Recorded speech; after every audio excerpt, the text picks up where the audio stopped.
ಇವತ್ತು ನಾನು ಹಾಸನಾಂಬೆಯ ಕ್ಷೇತ್ರವಾಗಿರುವಂತಹ ಹಾಸನದಲ್ಲಿದ್ದೇನೆ. ಪ್ರಜ್ವಲ್ ರೇವಣ್ಣ ಅವರು ಒಂದ್ ಕಡೆ ಆದ್ರೆ ಕಾಂಗ್ರೆಸ್ನಿಂದ ಶ್ರೇಯಸ್ ಪಟೇಲ್ ಅವರು ಕಣಕ್ಕಿಳಿದಿರುವಂತಹ ಕ್ಷೇತ್ರ ಇದು. ಈಗ ನಾವು ಮೋದಿ ಗೆಲ್ಲಿಸಲೇಬೇಕು, ನಾವು JDS ವೋಟ್ ಹಾಕ್ಲೇಬೇಕು. ಪ್ರಜ್ವಲ್ ರೇವಣ್ಣ ಸರ್ ಏನು ಮಾಡಿಲ್ಲ MP ವರ್ಷಿಕೆರೆ ಬರಂದೇ ಇಲ್ಲ, ನೋಡೇ ಇಲ್ಲ ನಾವು.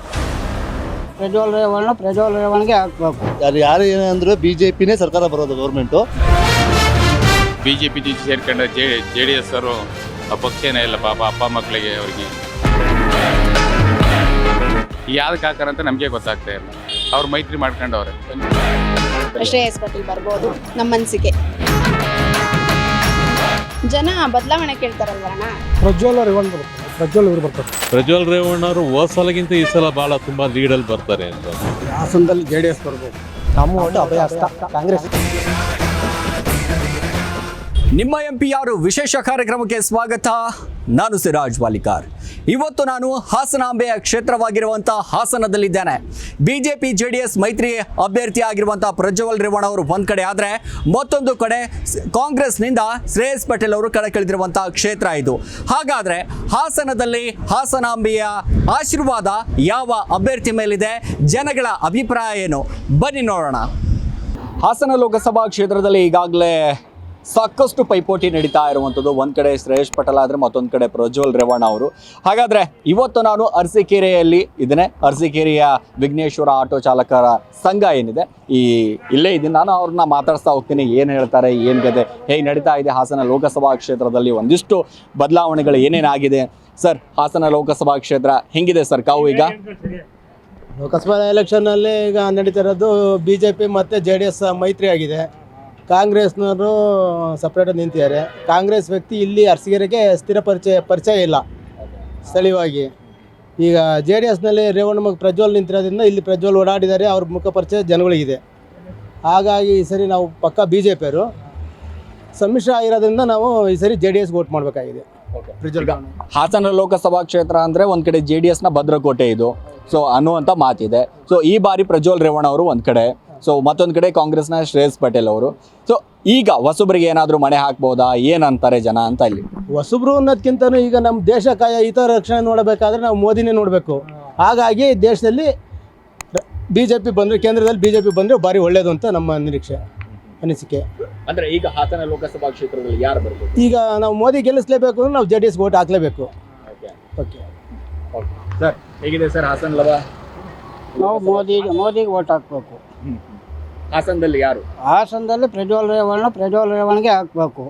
ಯಾಕೆ ಅಂತಂದರೆ ಕಾಂಗ್ರೆಸ್ನವರು ಅವರು ಗ್ಯಾರಂಟಿ ಯಾವುದೂ ಕೊಡಲ್ಲ. ಅವರು ಮೋದಿಜಿಯವರು ಏನು ಕೆಲಸ ಮಾಡಬೇಕು ಅವರು ಮಾಡ್ತಾರೆ.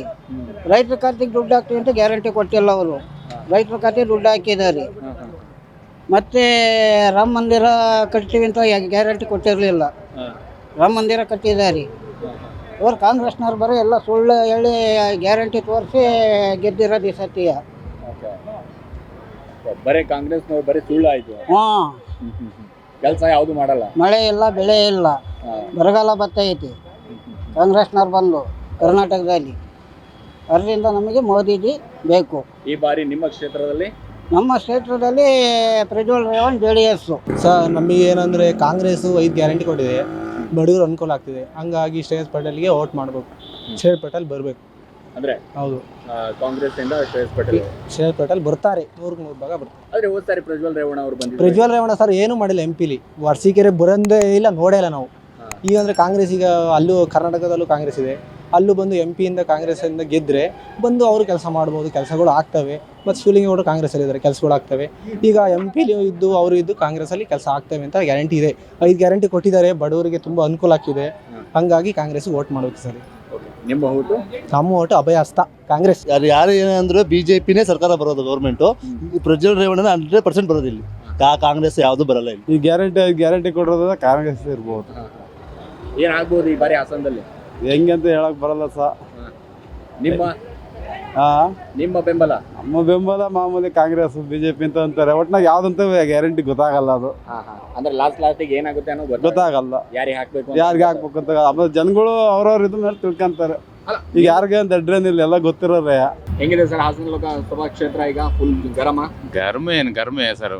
BJP ಜೊತೆ ಸೇರ್ಕೊಂಡ ಜೆ ಡಿ ಎಸ್ ಅವರು ಪಕ್ಷನೇ ಇಲ್ಲ ಪಾಪ ಅಪ್ಪ ಮಕ್ಕಳಿಗೆ ಅವರಿಗೆ ಸುಮಕ್ಕಂತ ಹೋಗಿ ಅಲ್ಲಿ ಖಾಲಿ ಬೀಳೋಕ್ಕೋಸ್ಕರ ರೆಡಿ ಆಗಿದ್ದಾರೆ. ಅವ್ರಿಗೆ ಪಕ್ಷ ಅಲ್ಲ ಅವ್ರ ಅಧಿಕಾರಕ್ಕೋಸ್ಕರ ಅಷ್ಟೇ. ಅವ್ರಿಗೆ ಪಕ್ಷ ನಮ್ಮದೇ ಆದ ಪಕ್ಷನ ಸಿದ್ಧಾಂತ ಅಂತ ಏನೂ ಇಲ್ಲ ಅವರಿಗೆ. ಅವ್ರ ಅಧಿಕಾರ ಬೇಕಷ್ಟೇ, ಇನ್ನೇನು ಇಲ್ಲ. ಅಧಿಕಾರ ಬೇಕಂದ್ರೆ ಏನು ಬೇಕಾದ್ರೂ ಮಾಡ್ಬೋದು ಅಷ್ಟೇ ಸರ್, ಇನ್ನೇನು ಹೇಳಕ್ಕೆ ನಮ್ಗೆ ಇಷ್ಟ ಇಲ್ಲ. ಅಂದ್ರೆ ಈ ಬಾರಿ ಯಾರು ಬರ್ಬೋದು ಈ ಕ್ಷೇತ್ರದಲ್ಲಿ?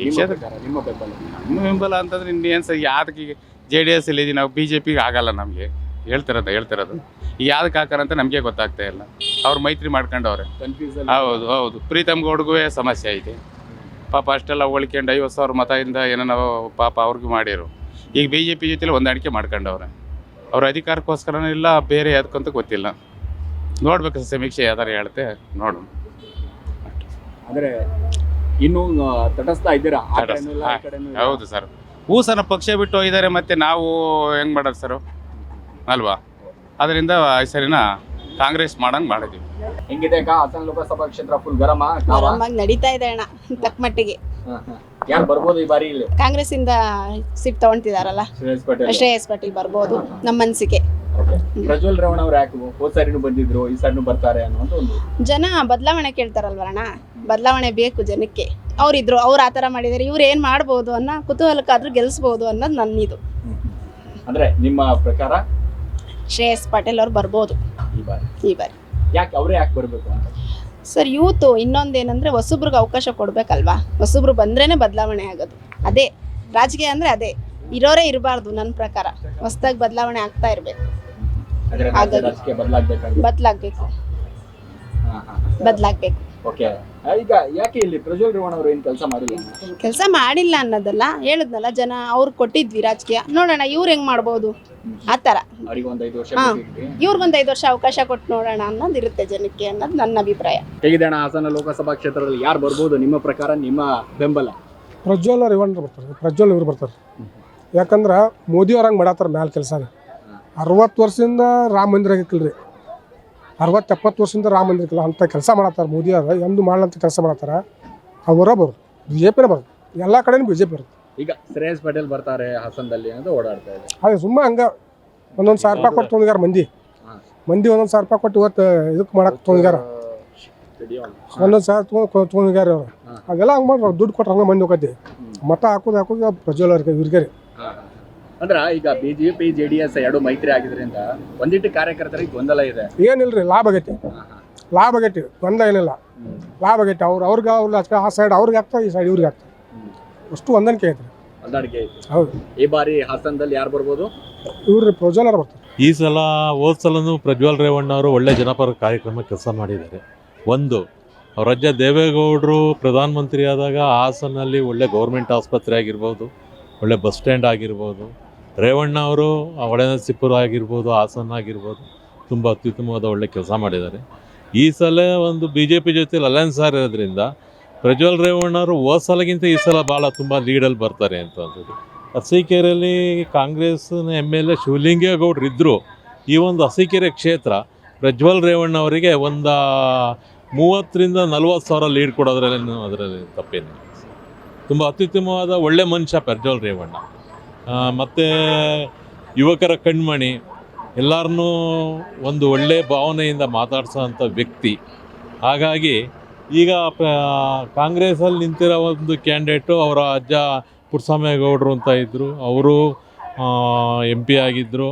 ಆ ಒಂದು ಇದರಲ್ಲಿ ಅವರು ಹೊರಟಿದ್ದಾರೆ. ಬಿಟ್ಬಿಟ್ರೆ ಅವರು ಯಾವುದೇ ಒಂದು ಜಿಲ್ಲಾ ಪಂಚಾಯತಿ ಮೆಂಬರ್ ಆಗಿದ್ರಂತೆ, ಗೊತ್ತಿಲ್ಲ. ಲಾಸ್ಟ್ ಟೈಮು ಈಗ ಶ್ರೇಯಸ್ ಪಾಟೀಲ್ ಅವರಿಗೆ ಆಮೇಲೆ ರೇವಣ್ಣ ಅವರಿಗೆ ಈ ಟಕ್ಕರ್ ಕೊಟ್ಟರಲ್ಲ ಹೊಳೆನರಸೀಪುರ. ಓಕೆ ಅದೇ ರೀತಿ ಈ ಬಾರಿನೂ ಟಕ್ಕರ್ ಕೊಡ್ತಾರೆ? ಇಲ್ಲ ಸರ್, ಯಾವುದೇ ಕಾರಣಕ್ಕೂ ಸಾಧ್ಯವಿಲ್ಲ. ಅದು ಏನಾಗಿದೆ ಅಂತಂದರೆ ಲೋಕಲ್ ಎಲೆಕ್ಷನ್ನು ಹೊಳೆನರಸೀಪುರ, ಅಲ್ಲಿ ಅವರ ಪುಟ್ಟಸ್ವಾಮೇಗೌಡ್ರದ್ದು ವರ್ಚಸ್ಸಿತ್ತು, ದೇವೇಗೌಡರದ್ದು ವರ್ಚಸ್ಸಿತ್ತು. ಹಾಗಾಗಿ ಏನಾಗಿದೆ ಅಂತಂದರೆ ರೇವಣ್ಣ ಅವರಿಗೆ ಟಕ್ಕರ್ ಕೊಟ್ಟಿದ್ರು. ಏನೋ 2,000-3,000 ಲೀಡಲ್ಲಿ ರೇವಣ್ಣ ಅವ್ರು ಗೆದ್ದಿರ್ಬೋದು. ಬಟ್ ಈ ಸಲ ಹಂಗಾಗಲ್ಲ ಸರ್. ತುಂಬ ಒಳ್ಳೆ ಕೆಲಸ ಮಾಡಿದ್ದಾರೆ.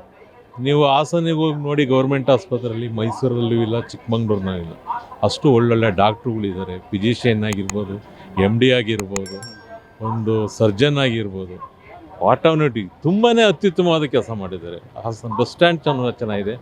ಏನೋ ಒಂದು ನೆಲಗುದಿ ಬಿದ್ದಿರೋ ಒಂದು ಕೆಲಸ ಅಂತಂದರೆ ನಮ್ಮ ಹಾಸನ ಒಂದು ಏರ್ಪೋರ್ಟ್, ಅದು ಈ ಸಲ ನರೇಂದ್ರ ಮೋದಿ ಕಾಲದಲ್ಲಿ ಆಗೋಗ್ಬಿಡುತ್ತೆ. ಹಾಸನದಲ್ಲಿ JDS ಬರ್ಬೋದು. ಜೆ ಡಿ ಎಸ್ ಪಕ್ಕ ಪ್ರಜ್ವಲ್ ರೇವಣ್ಣ ಅವರೇ ಬರ್ತಾರೆ. ಅವರೇ ಬರ್ತಾರೆ. ಶ್ರೇಯಸ್ ಪಟೇಲ್ ಅವರು ಕೂಡ ಓಡಾಡ್ತಾ ಇದ್ದಾರೆ, ನಾನು ಬರ್ತೀನಿ ಅಂತ. ಬರ್ಬೋದು, ಆಗಲ್ಲ. JDS ಅವರಿಗೆಲ್ಲ ಪಕ್ಕ. ಅಂದ್ರೆ ಬಿಜೆಪಿ ಮತ್ತೆ JDS ಮೈತ್ರಿ ಆಗಿದ್ದ ಕಾರಣಕ್ಕಾಗಿ ಪ್ರಜ್ವಲ್ ರೇವಣ್ಣ ಅವರು ಬರ್ತಾರ ಅಂತಾನ ಹೇಗೆ? ಇಲ್ಲ ಅವರು ಮೈತ್ರಿ ಆಗದಿದ್ರು ಬರ್ತಾರೆ. ಬರ್ತಿದ್ರು. ಕೆಲಸ ಮಾಡಿದಾರ ಪ್ರಜ್ವಲ್ ರೇವಣ್ಣ? ಮಾಡಿದ್ದಾರೆ. ಬರ್ತಾ ಇದ್ರು, ವಿಸಿಟ್ ಕೊಡ್ತಾ ಇದ್ರು. ಬರ್ತಿದ್ರು ಆ ಕಡೆಗೆಲ್ಲ ಬರ್ತಿದ್ರು. ಅಂದ್ರೆ ಈ ಬಾರಿ ನಿಮ್ಮ ಬೆಂಬಲ ಇದಕ್ಕೆ JDS.